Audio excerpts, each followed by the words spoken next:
ಇವತ್ತಿನ ದಿವಸ ಒಂದು ಹೊಸ ಸಾಂಗ್ ನೋಡಿದ್ರಿ ಸಿನಿಮಾದು. ನೀವುಗಳು ಏನಾರ ಪ್ರಶ್ನೆ ಇದ್ರೆ ನೀವುಗಳು ಕೇಳಿ, ನಿಮ್ಮ ಪ್ರಶ್ನೆಗೆ ನಾನು ಉತ್ತರ ಕೊಡೋಕ್ಕೆ ಇಷ್ಟಪಡ್ತೀನಿ. ಏನಾರ ಕೇಳಬೇಕಾ ನೀವು?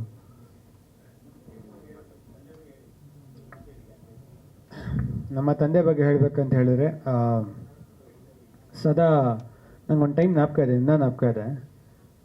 ಒಂದು ಟೈಮಲ್ಲಿ ಸಿನಿಮಾ ಪ್ರೊಡಕ್ಷನ್ ಮಾಡೋಕ್ಕಂದ್ರೆ ಯಾವಾಗಲೂ ಊಟ ಮಾಡ್ತಾ ಇರ್ತಾರೆ. ಊಟ ಮಾಡ್ತಾ ಇರ್ಬೇಕಂದ್ರೆ ಪ್ರೊಡಕ್ಷನ್ ನಡೀತಾ ಇರುತ್ತೆ, ಅಲ್ಲಿ ಸೆಟ್ಟಲ್ಲಿ ಮ್ಯಾನೇಜರ್ ಹತ್ರ ಫೋನಲ್ಲಿ ಮಾತಾಡ್ತಾ ಇರ್ತಾರೆ. ಸಡನ್ನಾಗಿ ಏನೋ ಪ್ರಾಬ್ಲಮ್ ಆಗಿದ್ದಾಗ ಊಟ ಮಾಡ್ತಾರೆ, ಹಂಗೆ ಓಡೋಗ್ಬಿಡ್ತಾರೆ, ಈಚೆ ಹೋಗ್ಬಿಟ್ಟು ಓಡ್ತಾರೆ, ಏನಕ್ಕೆ ಹಂಗಾಯ್ತು ಹಿಂಗಾಯ್ತು ಅಂತ. ನನಗೆ ಮಗಾಗ ಹರ್ಟ್ ಆಗುತ್ತೆ ಏನು ಅಂತ ಹೇಳಿದ್ರೆ, ಊಟ ಮಾಡೋಕ್ಕಂದ್ರೆ ಊಟ ಅಲ್ಲೇ ಇದೆ, ಕೈಯೂ ತೊಳೆದಿಲ್ಲ, ಹಂಗೆ ಓಡೋಗ್ಬಿಟ್ಟು ಟೆನ್ಷನ್ ಫೋನಲ್ಲಿ ಮಾತಾಡ್ತೀಯ, ಯಾಕೆ ಸಿನಿಮಾ ಮಾಡ್ತೀನಿ ನೀನು ಅಂತ ನಾನು ಕ್ವಶನ್ ಕೇಳಿದ್ದೆ. ಯಾವಾಗ ನಾನು ಕಾಲೇಜಲ್ಲಿದ್ದಾಗ. ನನಗೆ ಅವಾಗ ನನ್ನ ಮಾರತಳ್ಳಿ ಸ್ನೇಹಿತರು ತುಂಬ ಲ್ಯಾಂಡ್ ಡೆವಲಪರ್ಸ್ ಪಬ್ಸ್ ಎಲ್ಲ ಮಾಡ್ತಾರೆ. ನಾನು ಅವಾಗ ಹೇಳಿದಾಗ ಒಂದೇ ಮಾತು ಹೇಳಿದ್ದು, ನಾನು ಪಬ್ ಗಿಬ್ ಮಾಡು, ನೆಮ್ಮದಿಯಾಗಿರ್ಬೋದು, ಅವ್ರು ಇಷ್ಟು ಕೋಟಿ ಯಾಕೆ ಇಷ್ಟು ದುಡಿತಾರೆ, ಸಿನಿಮಾದಲ್ಲಿ ಕಾಸೇ ಸಂಪಾದನೆ ಮಾಡ್ತಲ್ಲ, ಸುಮ್ಮನೆ ಸಿನಿಮಾ ಮಾಡ್ತೀನಿ ಅಂತ ಯಾಕೆ ಮಾಡ್ತೀನಿ ಅಂತ ಅವ್ನು ಟೈಮಲ್ಲಿ ಕೇಳಿದೆ. ಅವಾಗಿಂದ ನಾನು ಆ್ಯಕ್ಟರ್ ಆಗಬೇಕು ಅಂತ ನಾನು ಡಿಸೈಡ್ ಆಗಿರಲಿಲ್ಲ. ಅವರು ಹೇಳಿದರು, ಸಿನಿಮಾ ಅನ್ನೋದು ಒಂದು ಉದ್ಯಮ, ಇಲ್ಲಿ ನಾನು ಸಿನಿಮಾ ಮಾಡ್ತೀನಿ ಅಂತ ಹೇಳಿದ್ರೆ ಹಲವಾರು ಜನಕ್ಕೆ ಅವಕಾಶಗಳು ಸಿಗುತ್ತೆ, ಹಲವಾರು ಕುಟುಂಬಗಳು ಬದುಕುತ್ತೆ. ದೇವ್ರ ಆ ಪುಣ್ಯ ನನಗೆ ಕೊಟ್ಟು ನನ್ನ ಕಡೆಯಿಂದ ಕೆಲಸ ಮಾಡೋ ಶಕ್ತಿ ಕೊಟ್ಟಾಗ ಅಲ್ಲಿ ತನಕ ನಾನು ಸಿನಿಮಾ ಮಾಡ್ತೀನಿ. ನನ್ನ ಸಿನಿಮಾ ಕಾಸಿಗಿಂತ ಸೇಫ್ ಆಗಿ ಮಾಡ್ತೀನಿ, ಒಪ್ಕೋತೀನಿ, ಬಟ್ ಪ್ಯಾಷನ್ಗೋಸ್ಕರ ಹೆಚ್ಚಾಗಿ ಮಾಡ್ತೀನಿ ಅಂತ ನಮ್ಮ ತಂದೆಯವ್ರು ಹೇಳಿದ್ರು. ನಮ್ಮ ತಂದೆಯವ್ರ ಬಗ್ಗೆ ಕೇಳಬೇಕಂದ್ರೆ that is one thing always remember.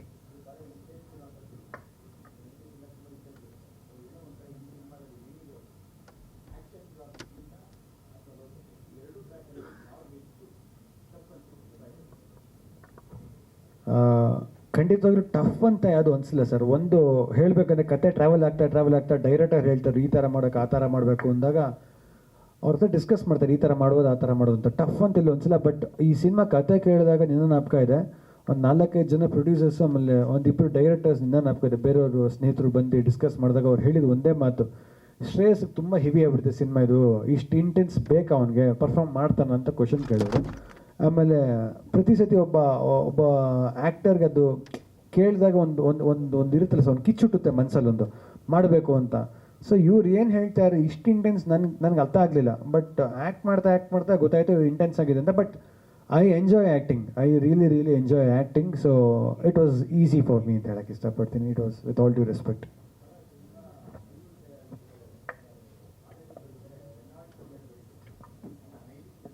ಇದೆ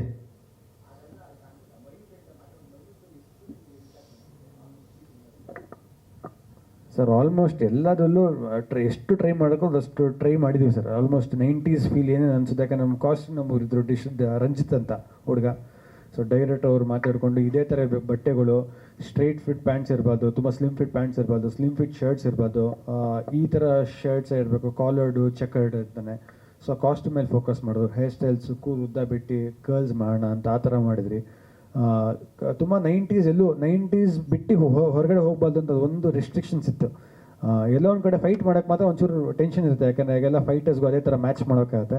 ಸೊ ಆದಷ್ಟು ಪ್ರಯತ್ನ ಪಟ್ಟಿದ್ದೀವಿ ಸರ್, ಖಂಡಿತವಾಗಿ ಪ್ರಯತ್ನ ಪಟ್ಟಿದ್ದೀವಿ. ಇದಕ್ಕಿಂತ ಹಳ್ಳಿಯಲ್ಲೇ ಇನ್ನೂ 80s ಇದಕ್ಕಿಂತ ಫೈಟ್ ಒಳ್ಳೊಳ್ಳೆ ಫೈಟ್ ಐತಪ್ಪ, ಏನಿಲ್ಲ. ಆಮೇಲೆ ವಿಷ್ಣುಪ್ರಿಯ ಅನ್ನೋದಕ್ಕೆ ವಿಷ್ಣು ಸರ್ ನಮಗೆ ತುಂಬ ಸದಾ ನೆನಪು, ಅದಕ್ಕೆ ಅವ್ರ ಹೆಸರಿಟ್ಟೆ. ನಿನ್ನೆ ನಾನು ಮೈಸೂರು ಹೋಗಿದ್ದೆ, ನಮ್ಮ ಧನಂಜಯರ ಮದುವೆಗೆ ಹೋದಾಗ. ನಾನು ನನ್ನ ಗುರುಗಳಾದ ವಿಷ್ಣುವರ್ಧನ್ ಕಿಂಗ್ಸ್ ಕೋರ್ಟಲ್ಲಿ ಇರ್ತಾಯಿದ್ರು. ಅದೇ ಹೋಟ್ಲು ಹೋಗಿ 334, 335 2 ರೂಮ್ ಇತ್ತು ಅವ್ರದ್ದು. ಒಂದು ರೂಮಲ್ಲಿ ಅವಳು ಮಲಗೋದು, ಒಂದು ರೂಮಲ್ಲಿ ಡಿಸ್ಕಷನ್. ಆ ರೂಮ್ಗೆ ಹೋಗಿ ಅದೇ ರೂಮ್ ತೊಗೊಂಡು ನಾನು ಹೋಗಿ ಫ್ರೆಶ್ ಆಗಿ ಸ್ನಾನ ಮಾಡಿ 10 ನಿಮಿಷ ಆ ಸೋಫಾ ಮೇಲೆ ಕೂತ್ಕೊಂಡು ಧ್ಯಾನ ಮಾಡಿದೆ. ಅವತ್ತು ಆ ರೂಮ್ ಆಲ್ಟ್ ಆಗಬೇಕು ಅಂತ ಹೋದವನು ನನಗೆ ಅದು ದೇವಸ್ಥಾನ ಥರ ಫೀಲ್ ಮಾಡ್ದೆ ಬೆಡ್. ನಿನ್ನೆ ನಾನು ಯಾಕೋ ಸಮಾಧಾನ ಆಗಲಿಲ್ಲ, ನಮಸ್ಕಾರ ಹಾಕ್ಬಿಟ್ಟು ಕೆಳಗೆ ಬಂದು ಕೌಂಟಲ್ಲಿ ರೂಮ್ ಚೇಂಜ್ ಮಾಡಿಕೊಂಡೆ. ನನಗೇನೋ ಒಂದು ಸಮಾಧಾನ ಆಯಿತು, ವಿಷ್ಣು ಸಾರೇ ಕರ್ಸ್ಕೊಂಡವ್ರೆ ಅಂತ. ಆಮೇಲೆ ಅದನ್ನು ನೆನೆಸ್ಕೊಂಡು ಇವತ್ತು ಅದಕ್ಕೆ ನಾಳೆ ಬೆಳಿಗ್ಗೆ ನಾನು ನಮ್ಮ ವಿಷ್ಣುಪ್ರಿಯ ರಿಲೀಸ್ಗಿಂತ ಮುಂಚೆ ಪ್ರಯಾಗರಾಜ್ಗೆ ಹೋಗ್ಬಿಟ್ಟು ನಾಳೆ ನದಿಲಿ ಒಂದು ಸ್ನಾನ ಮಾಡಿಕೊಂಡು ನಾನು ಗುರುಗಳ ಆತ್ಮ ಶಾಂತಿ ಸದಾ ನಮ್ಮನ್ನು ಆಶೀರ್ವಾದಿಸಲಿ.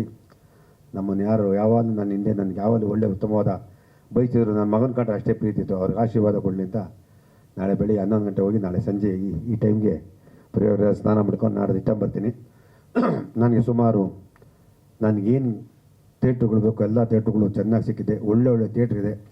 ಜನಗಳು ಥಿಯೇಟ್ರಿಗೆ ಬಂದು ಸಿನಿಮಾ ನೋಡಿ ಆಶೀರ್ವಾದ ಮಾಡಿ. ನಿಮಗೆಲ್ಲ ಮನಸ್ಸಿಗೆ ಇಷ್ಟ ಆಗುತ್ತೆ ಅಂತ ಹೇಳ್ತೀನಿ.